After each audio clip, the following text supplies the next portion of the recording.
ഇതാ വഴിയല്ലേ? ആത്തെന്തായിരുന്നു പരിപാടി? അമ്പലത്തിലൊരു വഴിപാടിന്റെ കാര്യം പറഞ്ഞ. വഴിപാടായിരുന്നല്ലോ, നല്ല കാര്യമായിട്ടായിരുന്നല്ലോ. തോന്നിയസം പറയരുത്. തോന്നിയ ദിവസം കാണിച്ചിട്ട് ആ പാവം ജവാന്റെ ഫോട്ടോയില് മാലിട്ട് ചന്ദനത്തിൽ എത്തിക്കണോ അല്ലേ? ഒരു ഷേട്ടനെങ്ങാനും അറിഞ്ഞാ പിള്ളേച്ചന്റെ ഫോട്ടോയില് മാലിട്ട് ചന്ദനത്തിൽ എത്തിക്കേണ്ടി വരും. വെട്ടി വെച്ച് ചതറിക്കും. നാട്ടുകാരെ വിളിച്ചു കൂട്ടിട്ട് മോൻ എന്ത് കിട്ടും? എനിക്കൊന്നും കിട്ടില്ല, പിള്ളേച്ചന് കിട്ടും. നല്ല അസല് പൊതുക്ക്, വലിയ നിലവിലുള്ള ആളല്ലേ, എല്ലാരും ഒന്ന് അറിയട്ടെ എന്ന്. നീ എന്റെ മാനം കളയരുത്. നിനക്ക് എന്ത് വേണേലും ഞാൻ തരാം. എന്ത് തരും? എന്ത് വേണം? അച്ഛന്റെ കയ്യിൽ നിന്ന് കള്ളക്കണക്ക് എഴുതി വാങ്ങിച്ച കുരുടിമുക്കിൽ 25 സെന്റ് സ്ഥലം. അയ്യോ മാധവ, അത് അയ്യോ മാധവ, അത് എഴുതി തരുമൊന്നും വേണ്ട.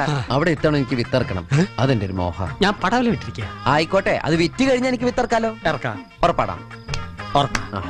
പോകാൻ വരട്ടെ. ഇതൊക്കെ മറക്കാതിരിക്കാൻ ഞാനൊന്നും കൂടെ തന്നാലോ? വേണ്ട, ആരും കാണൂല. വേണ്ടെന്നേ. എന്നാ ചാടിക്കോ മോനെ. ഇന്ന് നീ അവിടെ കക്കാൻ കയറരുത്. ഇന്ന് അവിടുന്ന് എന്തെങ്കിലും പോയാൽ നാളെ എന്റെ തലയിലാവും. ഓ